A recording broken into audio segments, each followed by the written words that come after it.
Sitting మంత్రి కూతురే రేవంత్ రెడ్డిపై ఆరోపణలు చేసింది. దీనిపై వివరణ ఇవ్వాల్సిన బాధ్యత రేవంత్ రెడ్డికి ఉంది. రేవంత్ రెడ్డి అత్యంత సన్నిహితుడే ఈ సెటిల్మెంట్ లో కూర్చున్నాడు అంటే ఖచ్చితంగా రేవంత్ రెడ్డికి ఇందులో హస్తం ఉంటుంది. ఏ సిమెంట్ కంపెనీ డైరెక్టర్ ను బెదిరించారో అతని స్టేట్మెంట్ పోలీసులు తీసుకున్నారా? తీసుకుంటే అది ప్రజల ముందు ఉంచాలి. మాజీ మంత్రి ఎమ్మెల్యే సబితా ఇంద్రారెడ్డి ఒక మంత్రి గారి కూతురే ముఖ్యమంత్రి గారి మీద ఆరోపణ చేసిందంటే వివరణ ఇవ్వాల్సిన బాధ్యత ముఖ్యమంత్రి గారికి ఉంటుంది.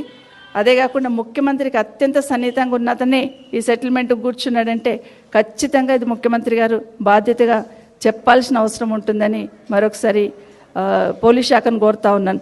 ఇదే కాకుండా ఏ సిమెంట్ కంపెనీకి సంబంధించిన డైరెక్టర్ని పిలిచి గన్తో బెదిరించారంటున్నారో ఆ సిమెంట్ కంపెనీ డైరెక్టర్ని స్టేట్మెంట్ రికార్డ్ చేశారా పోలీస్ శాఖ వాళ్ళని కోరుతా ఉన్నాను. ఎందుకంటే అది చెప్పాల్సిన అవసరం ఉంది. అతను సిమెంట్ కంపెనీకి సంబంధించిన డైరెక్టర్ గారు స్టేట్మెంట్ రికార్డ్ చేస్తున్నారా? చేస్తే ప్రజల ముందు ఉంచాలి. ఎవరు బెదిరించారు, ఎందుకు బెదిరించారు అనేది తప్పకుండా చెప్పాల్సిన అవసరం ఉంది. ₹5 చిల్లర ఇవ్వలేదని ఆర్టీసీ బస్సుకు అడ్డంగా పడుకున్న ప్రయాణికుడు. హైదరాబాద్ కోటి నుండి పటాన్చేరు వెళ్తున్న ఆర్టీసీ బస్సులో గంగారం బస్టాప్ వద్ద కండక్టర్ తనకు ₹5 చిల్లర ఇవ్వలేదని బస్సుకు అడ్డంగా కూర్చొని ఆందోళనకి దిగిన ప్రయాణికుడు. భారీగా వాహనాలు స్తంభించి పోవడంతో చిల్లర ఇచ్చి ప్రయాణికుడిని పంపించిన కండక్టర్.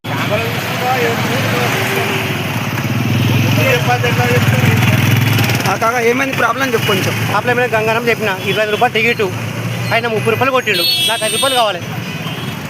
ఇప్పుడు ₹5 కోసం మీరు ధర్నా చేస్తున్నారు? నిజం సార్.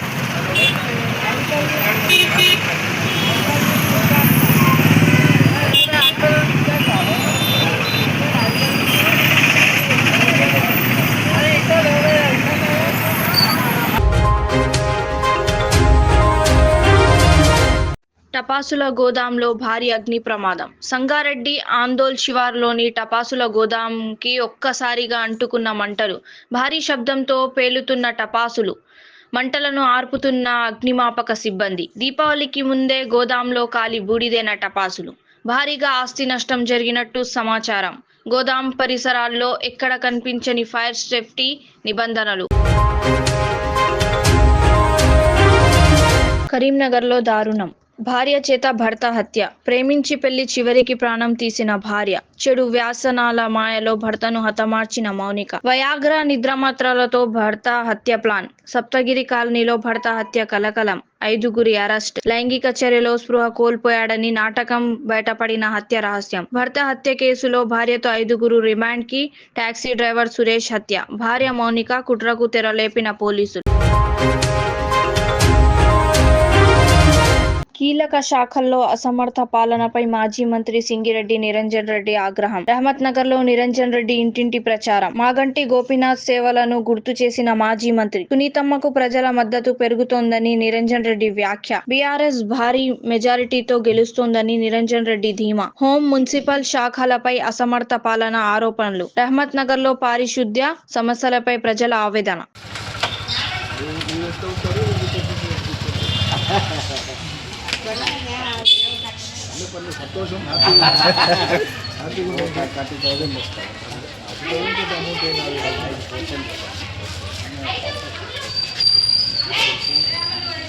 ఇంకా రైతులాగా కట్టేవారు మళ్ళా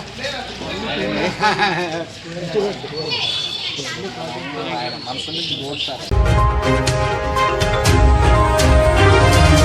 నిన్న కాంగ్రెస్ బీజేపీ బీసీలను మోసం చేశారు. నిన్న బీసీ బంద్ అని చెప్తే అందరూ మద్దతు చెప్పాం. కాంగ్రెస్ వాడు బీజేపీ వాడు పోయి ధర్నా చేశారు. ఎలా ఉందంటే ఇది అందరూ శ్రీ వైష్ణవులు అంట గాని రొయ్యల బుట్ట మాత్రం మాయమైందంట. అందరూ మద్దతు తెలుపుతుంటే బీసీ బిల్ ఎందుకు పాస్ కాదు? ఇవాళ 8 మంది బీజేపీ ఎంపీలు, 8 మంది కాంగ్రెస్ ఎంపీలు రాజీనామా చేస్తే బిల్ పాస్ కాదా? పార్లమెంటులో మాత్రం మాట్లాడకుండా ఇక్కడ రోడ్ల మీద మాత్రం డ్రామాలు చేసి బీసీలను మోసం చేస్తున్నారు మంత్రి కేటీఆర్. బీసీలకు మోసం చేశారు. నేను నాకు గమ్మత్ అనిపించింది నిన్న చూస్తే. నిన్న బీసీ బంద్ అని చెప్పారు, మేము కూడా మద్దతు చెప్పినాం. కాంగ్రెస్ వాడు బీజేపీ వాడు ఇద్దరు పోయి రోడ్డు మీద ధర్నా ఎత్తురు. మరి ఎట్లుందంటే సామెత ఇది. నాకు గమ్మత్ అనిపించింది. అందరూ శ్రీ వైష్ణవులు అయినట్టు, కానీ రొయ్యల బుట్ట మాత్రం మాయమైందట. అరే అందరూ మద్దతు చెప్పబట్టి మరి ఎందుకు బిల్లు పాస్ కాదు? ఇలా 8 మంది ఎంపీలు బీజేపీకి ఉన్నారు, 8 మంది ఎంపీలు కాంగ్రెస్కు ఉన్నారు. మీరు 16 మంది రాజీనామా చేస్తే బీసీ బిల్లు పాస్ కాదా? పార్లమెంట్లో ఈ 8+8 రాజీనామా చేసి కూర్చుంటే పార్లమెంట్ కదలదా? మోడీ ప్రభుత్వం షేక్ కాదా? వాళ్ళకు ముందే మెజారిటీ లేదు మోడీ ప్రభుత్వానికి. ఒక 8 మంది బీజేపీ వాళ్ళు ఇక్కడ రాజీనామా పెట్టిరనుకో, మోడీ గారు షేక్ గాడు.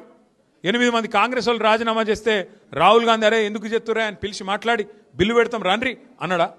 మరి మోసం చేసేందుకు నాకు అర్థం కాదు. ఇక్కడ రోడ్ల మీద ఏమో డ్రామాలు చేయాల్సిందేమో పార్లమెంట్లో, కానీ కాంగ్రెస్ బీజేపీ మద్దతు ఇస్తాయట ఇక్కడ ఇది రోడ్ల మీద. ఆడ మాత్రం మాట్లాడరు, ఏడ మాట్లాడినో గడ మాట్లాడరు. ఇక్కడ మాత్రం డ్రామాలు చేసి ఇక్కడ మళ్ళొక్కసారి బీసీలను మోసం చేసే ప్రయత్నం చేస్తారు. క్రికెటర్ల మృతి, వేలాదిగా వచ్చి కన్నీటి నివాళులు. పాకిస్తాన్ వైమానిక దాడుల్లో ఆఫ్ఘనిస్తాన్ స్థానిక క్రికెటర్ల మరణం క్రీడా ప్రపంచాన్ని షాక్కు గురి చేసింది. వారి అంత్యక్రియలు అశ్రునయనాల మధ్య సాగాయి. వేలాదిగా తరలివచ్చిన స్థానికులతో ఆ ప్రదేశమంతా నిండిపోయింది. బంగారు భవిష్యత్తు ఉన్న క్రీడాకారులు అకారణంగా మరణించడంతో వారి ముఖాల విషాదంతో నిండిపోయాయి. కులాల వద్ద సద్ది తింటున్న మొక్కజొన్న రైతులతో ముచ్చటించిన హరీష్ రావు. చిన్న కోడూరు మండలం గంగాపూర్లో హరీష్ రావుతో తమ కష్టాలు చెప్పుకున్న రైతులు.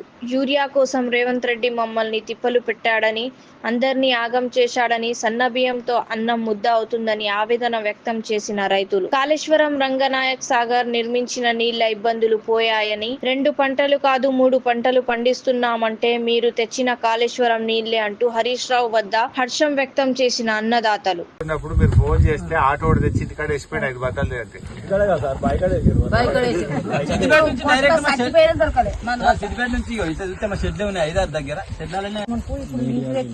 అట్లయినా కొంతమందికి దొరకనే లేదు సార్.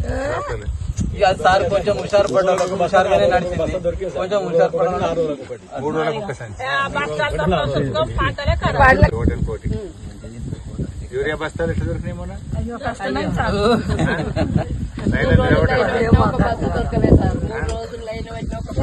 ఇస్తే లింక్ పెట్టి చెప్తారు. ఏం లింక్? ఏ అవి అని గోళీలు అని పౌడర్ అని లిక్విడ్ అని అవన్నీ ఇవన్నీ. ఇక అది యూరియా బస్తే కొనాలంటే అది కొనాలా? ఎకరానికి 1 బస్తా సారు. అది నువ్వు అన్నవా సారు, ఆడవాళ్ళు కష్టపడుతూ మగవాళ్ళు కష్టపడారు. నువ్వు కష్టం జీవులే మేము, మాకేం చెప్తావో చేయాలి కదా.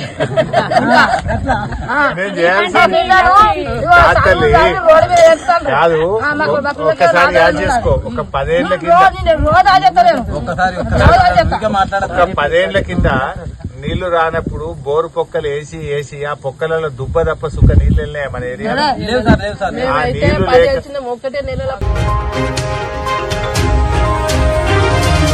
మానవత్వం చాటుకున్న విజయవాడ ఫైర్ సిబ్బంది.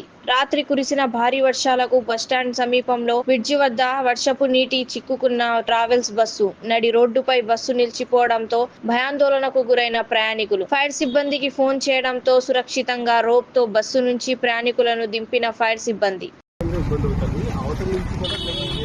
నమస్తే సార్, విజయవాడ పోలీస్ వారికి, ఫైర్ ఆఫీస్ వారికి నమస్తే. ఇక్కడ మేము ఆర్టీసీ కాంప్లెక్స్ దగ్గర బస్సు ముడిపోగానే మేము 100 ఫోన్ చేయగానే ఫైర్ వారికి సంబంధించేది. అట్లే ఫైర్ వారు వచ్చి మమ్మల్ని అందరినీ బస్సులోంచి కిందకి దింపి వాళ్ళకి సహకారం చేసి బస్ స్టాండ్ బయట మమ్మల్ని చేర్చడం జరిగింది.